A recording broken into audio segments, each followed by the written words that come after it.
ಈ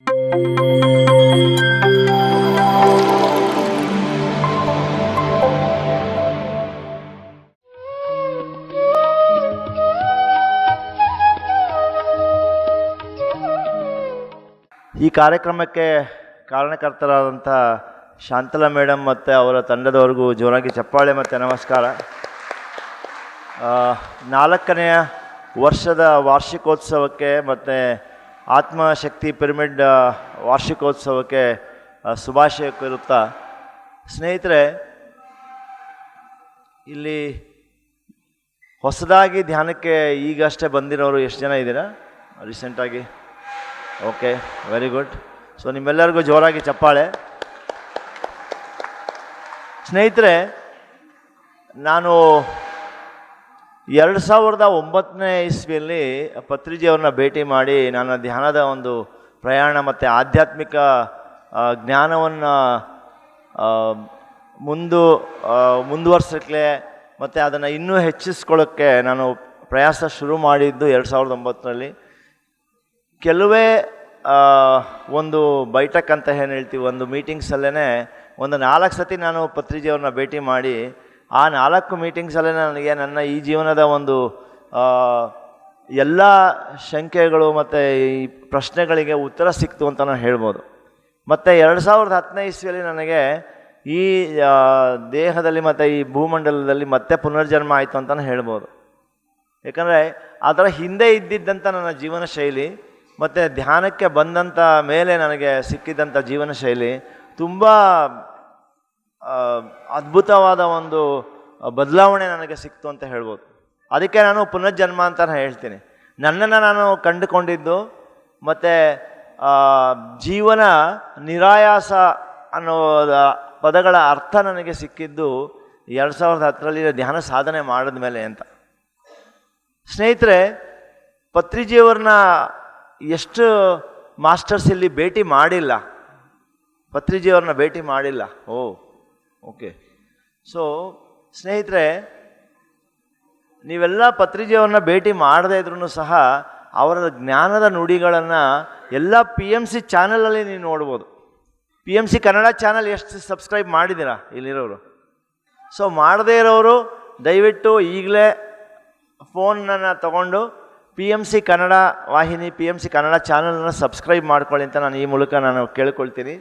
ಮತ್ತು ಧ್ಯಾನ ಕಸ್ತೂರಿ ಎಷ್ಟು ಮಾಸ್ಟರ್ಸ್ನ ಸಬ್ಸ್ಕ್ರೈಬ್ ಮಾಡಿದ್ದಾರೆ, ಧ್ಯಾನ ಕಸ್ತೂರಿ ಮ್ಯಾಗ್ಝಿನ್ಸ್. ಓಕೆ, ಸೊ ಇಲ್ಲಿ ಧ್ಯಾನ ಕಸ್ತೂರಿ ಮ್ಯಾಗ್ಝಿನ್ ವಿತರಣೆ ಆಗುತ್ತೆ, ಸ್ವಲ್ಪ ಮ್ಯಾಗ್ಝಿನ್ಸ್ ಹಳೇದು ಇದೆ.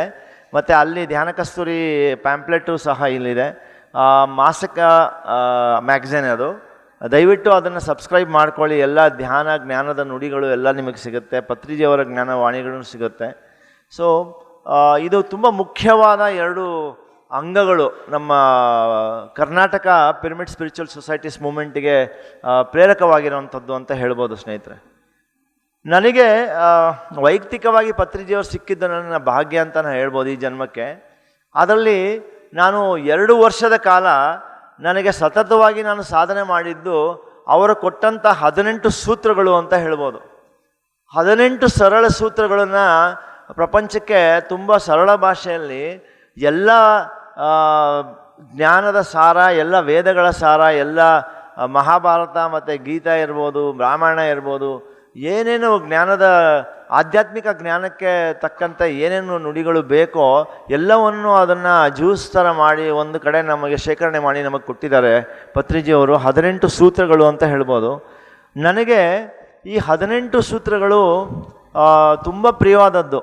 2 ವರ್ಷದ ಕಾಲ ನಾನು ಧ್ಯಾನಕ್ಕೆ ಬಂದ ಮೇಲೆ ಬರೀ ಆ 18 ಸೂತ್ರಗಳ ಮೇಲೆ ಮಾತ್ರ ನಾನು ಪ್ರಯೋಗ ಮಾಡಿ, ನನ್ನ ಮೇಲೆ ನಾನು ಪ್ರಯೋಗ ಮಾಡಿ ನನ್ನ ಜೀವನದಲ್ಲಿ ಅಳವಡಿಸ್ಕೊಳ್ಳೋದೇ ಒಂದು ದೊಡ್ಡ ಕೆಲಸ ನನಗೆ.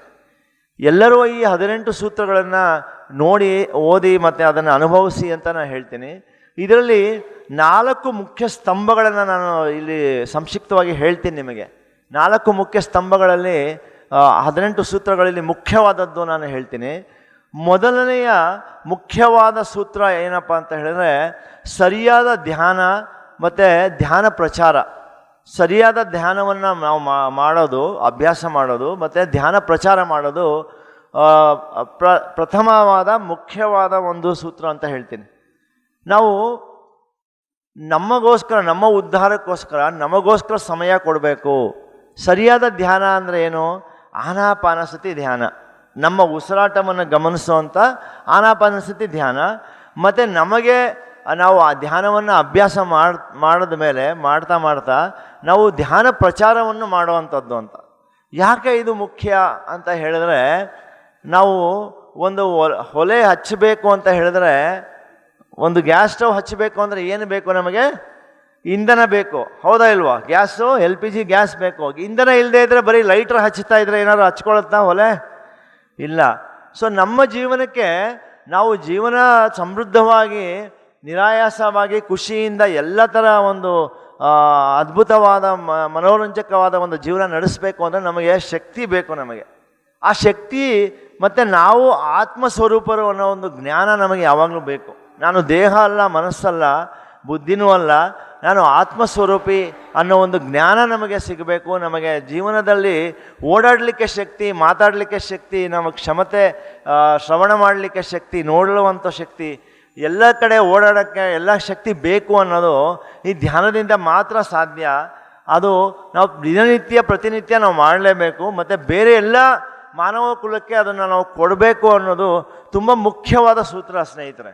ಅದು ಒಂದು ದೊಡ್ಡ ಒಂದು ಕಟ್ಟಡ ನಾವು ಕಟ್ಟಿದ್ರೂ ಸಹ ಆ ಬೀಗ ಇಲ್ಲದೆ ಇದ್ದರೆ ನಾವು ಒಳಗಡೆ ಹೋಗೋಕ್ಕಾಗಲ್ವಲ್ಲ.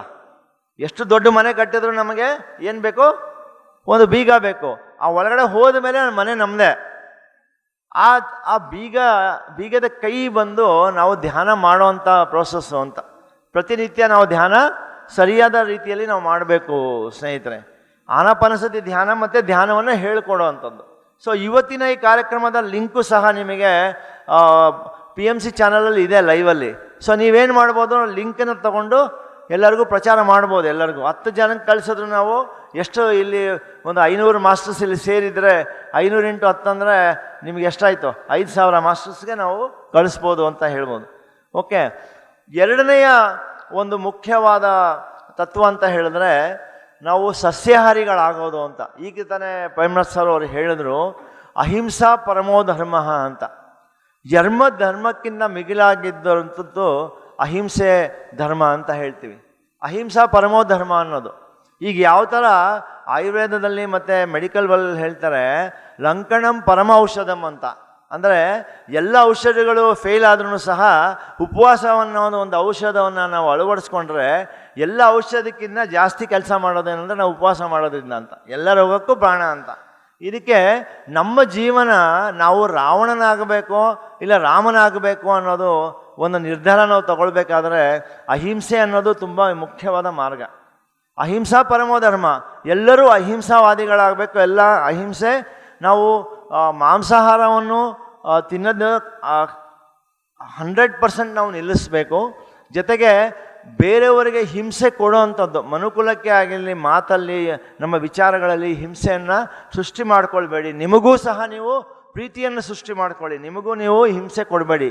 ನಿಮಗೆ ನೀವು ಬೈಕೊಳ್ಳೋದು, ನಿಮಗೆ ನೀವು ಹಿಂಸೆ ಕೊಡೋವಂಥದ್ದು ಈ ಪ್ರವೃತ್ತಿಯಲ್ಲಿ ನಾವು ನಡೆಸಬಾರ್ದು ಅನ್ನೋದು ಅಹಿಂಸಾ ಪರಮೋ ಧರ್ಮ. ಎರಡನೆಯ ಮುಖ್ಯವಾದ ಒಂದು ಸೂತ್ರ ಅಂತ ಹೇಳ್ತೀವಿ. ಮೂರನೆಯ ಮುಖ್ಯ ಸೂತ್ರ ಏನಪ್ಪ ಅಂತ ಹೇಳಿದ್ರೆ ಸ್ವಾಧ್ಯಾಯ. ಓಕೆ, ಜ್ಞಾನೋದಯ ಹೊಂದಿದ್ದಂಥ ಮಾಸ್ಟರ್ಸ್ಗಳ ಸಾಕಷ್ಟು ಪುಸ್ತಕಗಳು ಈಗ ಪ್ರಕಟಣೆ ಆಗ್ತಾ ಇದೆ. ಕನ್ನಡದಲ್ಲೂ ಇದೆ, ಇಂಗ್ಲೀಷಲ್ಲೂ ಇದೆ. ಈಗ ಸಾಕಷ್ಟು ಮಾಸ್ಟರ್ಸ್ಗಳು ಪತ್ರಿಜಿಯವರ ಜ್ಞಾನವನ್ನು ಕನ್ನಡದಲ್ಲಿ ತುಂಬ ಅದ್ಭುತವಾಗಿ ಅನುವಾದ ಮಾಡಿದ್ದಾರೆ. ದಯವಿಟ್ಟು ಅದನ್ನು ಖರೀದಿಸಿ. ಇಲ್ಲೂ ಸಹ ಪುಸ್ತಕಗಳಿದೆ. ಮತ್ತು ಧ್ಯಾನ ಕಸ್ತೂರಿ ಮ್ಯಾಗಝೈನ್ ಸಬ್ಸ್ಕ್ರೈಬ್ ಮಾಡ್ಕೊಳ್ಳಿ, ಅದರಲ್ಲೂ ನಿಮಗೆ ಸಿಗುತ್ತೆ. ಮತ್ತು PMC ಕನ್ನಡ ವಾಹಿನಿಯಿಂದನೂ ಸಹ ಈಗ PMC ಬುಕ್ಗಳನ್ನು ಪಬ್ಲಿಷ್ ಮಾಡುವಂಥ ಒಂದು ಕೆಲಸನೂ ಸಹ ನಾವು ಮಾಡೋಕ್ಕೆ ಶುರು ಮಾಡ್ತೀವಿ. ಸೊ ಸ್ವಾಧ್ಯಾಯ ಏನಕ್ಕೆ ಅಂತ ಹೇಳಿದ್ರೆ, ಜ್ಞಾನೋದಯ ಹೊಂದಿದ್ದಂಥ ಮಾಸ್ಟರ್ ನಮಗೆ ಮಾರ್ಗದರ್ಶನ ಸಿಗಬೇಕು. ಮತ್ತು ನಮಗೆ ಆಗ್ತಾ ಇರುವಂಥ ಅನುಭವದ ಒಂದು ದೃಷ್ಟಿಕೋನ ಯಾವ ಥರ ಇದೆ, ಮತ್ತು ವ್ಯಾಲಿಡೇಷನ್ ಅಂತ ಹೇಳ್ತೀವಿ. ಓಕೆ, ನಮಗೆ ಅದು ಸರಿಯಾದ ಅನುಭವಗಳಾಗ್ತಾ ಇದೆಯಾ, ನಾನು ಸರಿಯಾದ ದಾರಿಯಲ್ಲಿ ಇದ್ದೀನಾ, ಪರಮಹಂಸ ಮತ್ತು ರಾಮಕೃಷ್ಣರು ಮತ್ತು ಇವರು ರಮಣ ಮಹರ್ಷಿ ಅವರು ಇರ್ಬೋದು, ಪತ್ರಿಜಿಯವರು ಬರೆದಿರೋಂಥದ್ದು ಇರ್ಬೋದು, ಮತ್ತು ಪರಮಹಂಸ ಯೋಗಾನಂದ ಅವರು ಇರ್ಬೋದು, ಮತ್ತು ಯುಕ್ತೇಶ್ವರ ಮಹರ್ಷಿ ಅವರು ಇರ್ಬೋದು, ಎಲ್ಲರ ಒಂದು ಜ್ಞಾನದ ನುಡಿಗಳು ಪುಸ್ತಕಗಳಲ್ಲಿ ಸಾಕಷ್ಟು ಬರೆದಿದ್ದಾರೆ. ನಮಗೂ ಆಗ್ತಾ ಇರೋವಂಥ ಅನುಭವ ಅವ್ರಿಗಾದಂಥ ಅನುಭವನೂ ಒಂದೇನಾ? ಮೈಸೂರಿಂದ ಬೆಂಗಳೂರಿಗೆ ಹೋಗೋ ದಾರಿಯಲ್ಲಿ ಮಂಡ್ಯ ಸಿಗುತ್ತೆ, ಮದ್ದೂರು ಸಿಗುತ್ತೆ, ಆಮೇಲೆ ರಾಮನಗರ ಸಿಗುತ್ತೆ, ಚನ್ನಪಟ್ಟಣ ಸಿಗುತ್ತೆ, ಬಿಡದಿ ಸಿಗುತ್ತೆ ಅಂತ ನಮಗೆಲ್ಲ ಗೊತ್ತಾಗ್ತಾ ಇದೆ ಅಂದರೆ ಅವ್ರಿಗೂ ಸಿಕ್ಕಿತ್ತು ಇದು ಅನ್ನೋದು ಗೊತ್ತಾಗುತ್ತೆ. ಹೌದಾ ಇಲ್ವಾ? ಸೊ ಆ ಥರ ಸ್ವಾಧ್ಯಾಯದ ಪುಸ್ತಕಗಳನ್ನು ನಾವು ಓದಿದಾಗ ಏನಾಗುತ್ತೆ, ನಮಗೂ ಸಹ ಆಗ್ತಾ ಇದ್ದಂಥ ಅನುಭವ ಅವ್ರಿಗಾದಂಥ ಅನುಭವಗಳು, ಆ ಜ್ಞಾನದ ನುಡಿಗಳು ನಮಗೆ ಇನ್ನೂ ಮನದಟ್ಟು ಮಾಡುತ್ತೆ, ನಮಗೆ ಧೈರ್ಯವನ್ನು ತೊಡುತ್ತೆ ಮತ್ತು ಜ್ಞಾನವನ್ನು ಕೊಡ್ತಾ ಹೋಗುತ್ತೆ ಸ್ನೇಹಿತರೆ. ಸೊ ಸ್ವಾಧ್ಯಾಯ ತುಂಬ ಮುಖ್ಯವಾದ ಒಂದು ನಮ್ಮ ಜೀವನದಲ್ಲಿ ಅಳವಡಿಸ್ಕೊಳ್ಬೇಕಾಗಿದ್ದಂಥ ಒಂದು ವಿಧಾನ ಅಂತ ಹೇಳ್ತೀನಿ. 4ನೇ ಮುಖ್ಯವಾದ ಒಂದು ಸೂತ್ರ ಅಂತ ಹೇಳಿದ್ರೆ, ಈ 18 ಸೂತ್ರಗಳಲ್ಲಿ ಪಿರಮಿಡ್ ಜಗತ್ತಿನ ನಿರ್ಮಾಣ ಅಂತ. ಪಿರಮಿಡ್ಡು ಆನಾಪಾನಸತಿ ಒಂದು ತಂತ್ರ ಅಂತ ಹೇಳ್ಬೋದು. ಅಂದರೆ ಆನಾಪಾನಸತಿ ಧ್ಯಾನ ಅಲ್ಲ, ಧ್ಯಾನಕ್ಕೆ ಕರ್ಕೊಂಡು ಹೋಗುವಂಥ ಒಂದು ತಂತ್ರ ನಮಗೆ ಸಿಕ್ಕಿರೋಂಥದ್ದು, ಉಸಿರಾಟವನ್ನು ಗಮನಿಸೋದು ಅಂತ. ನಮಗೆ ಯಂತ್ರ ಅನ್ನೋದೇನಪ್ಪ ಅಂತ ಹೇಳಿದ್ರೆ ಪಿರಮಿಡ್ ಯಂತ್ರ ಅಂತ. ಈ ಪಿರಮಿಡನ್ನು ಅಳವಡಿಸ್ಕೊಂಡ್ರೆ ನಮಗೇನಾಗತ್ತೆ ಅಂತ ಹೇಳಿದ್ರೆ, ನಮಗೆ ಧ್ಯಾನ 1 ತಾಸು ಮಾಡೋದ್ರ ಬದಲಾಗಿ 3 ತಾಸು ಧ್ಯಾನ ಮಾಡೋದ್ರ ಬದಲಾಗಿ 1 ತಾಸು ಧ್ಯಾನ ಮಾಡಿದ್ರೆ ನಮಗೆ ಶಕ್ತಿ ಕೊಡುತ್ತೆ ಅನ್ನೋದು ಒಂದು. ಜೊತೆಗೆ ಈ ಭೂಮಂಡಲಕ್ಕೆ ಬೇಕಾಗಿರುವಂಥ ಪ್ರತ್ಯೇಕವಾದ ಆ್ಯಂಗಲ್ ಅಂತ ಹೇಳ್ತೀವಿ, 51 ಡಿಗ್ರೀಸ್ 52 ಮಿನಿಟ್ಸ್ ಅಂತ ಏನಿದೆ, ಈ ಭೂಮಂಡಲಕ್ಕೆ ಬೇಕಾಗಿರುವಂಥ ಪ್ರತ್ಯೇಕವಾದ ಒಂದು ಆ್ಯಂಗಲ್ಲು ಈ ಪಿರಮಿಡಲ್ಲಿ ನಮಗೆ ಸಿಕ್ಕಿದೆ. ಮತ್ತು ನಮಗೆ ದೈಹಿಕವಾಗಿ, ಮಾನಸಿಕವಾಗಿ ಮತ್ತು ಶಕ್ತಿಯನ್ನು ಕೊಡುವಂಥ ಕಣಗಳಲ್ಲೂ ಅಣುಗಳಲ್ಲೂ ಶಕ್ತಿ ತುಂಬುವಂಥ ಒಂದು ಆ್ಯಂಗಲ್ಲು ಆ ಗೋಪುರದಲ್ಲಿದೆ. ಅದು ಪಿರಮಿಡ್ ಶಕ್ತಿ. ಅದನ್ನು ನಾವು ಧ್ಯಾನ ಮಾಡುವಾಗ ಬಳಸೋದಲ್ಲದೆ ನಾವು ನೀರಿನ ಮೇಲೆ ಇಡ್ಬೋದು, ಹಣ್ಣು ತರಕಾರಿಗಳ ಮೇಲೆ ಇಡ್ಬೋದು. ಅದನ್ನು ಇನ್ನೂ ರುಚಿಕರವಾಗಿ ಮಾಡುತ್ತೆ ಮತ್ತು ಇನ್ನೂ ಹೆಚ್ಚಿನ ದಿನ ನಾವು ಶೇಖರಣೆ ಮಾಡಿ ಸಂರಕ್ಷಣೆ ಮಾಡುವಂಥ ಒಂದು ಶಕ್ತಿ ಕೊಡುತ್ತೆ ಸ್ನೇಹಿತರೆ. ಸೊ ಇದು 4 ತುಂಬ ಮುಖ್ಯವಾದ ಸ್ತಂಭಗಳು ನಮ್ಮ ಪಿರಮಿಡ್ ಸ್ಪಿರಿಚುವಲ್ ಸೊಸೈಟೀಸ್ ಮೂಮೆಂಟಿಗೆ. ನಾನು ಸಹ ಅಭ್ಯಾಸಗಳನ್ನು ಮಾಡಿಕೊಂಡು ಬರ್ತಾಯಿದ್ದೀನಿ ಮತ್ತು ಎಲ್ಲೂ ಹೋದ್ರೂ ಸಹ ಇದನ್ನು ಮಾತ್ರ ನಾನು ಮರ್ತಿಲ್ಲ. ಮೊದಲನೇ ಧರ್ಮ ಏನಪ್ಪ ಅಂತ ಹೇಳಿದ್ರೆ ಸ್ವಧರ್ಮ, ನಾವು ಧ್ಯಾನ ಮಾಡೋದು. ಪರಧರ್ಮ ಅಂದರೆ ಧ್ಯಾನ ಹೇಳ್ಕೊಡೋವಂಥದ್ದು. ಅಹಿಂಸಾ ಪರಮೋ ಧರ್ಮ, ಮತ್ತು ಸ್ವಾಧ್ಯಾಯ ಮತ್ತು ಪಿರಮಿಡ್ ಜಗತ್ತು. ಓಕೆ, ನಾವೆಲ್ಲರೂ ಇದನ್ನು ಮಾಡಿಕೊಂಡ್ರೆ ಬೇರೆದೆಲ್ಲ ತುಂಬ ಈಸಿ.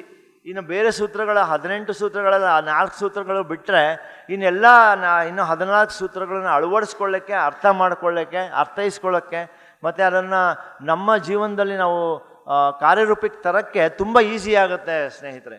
ಓಕೆ, ಸೊ ಇಷ್ಟು ಹೇಳ್ತಾ ನಿಮ್ಮೆಲ್ಲರ ಸಮಯಕ್ಕೆ ಮತ್ತು ನೀವೆಲ್ಲ ಇಲ್ಲಿ ಬಂದು ಸೇರಿಕೊಂಡಿದ್ದೀರಾ.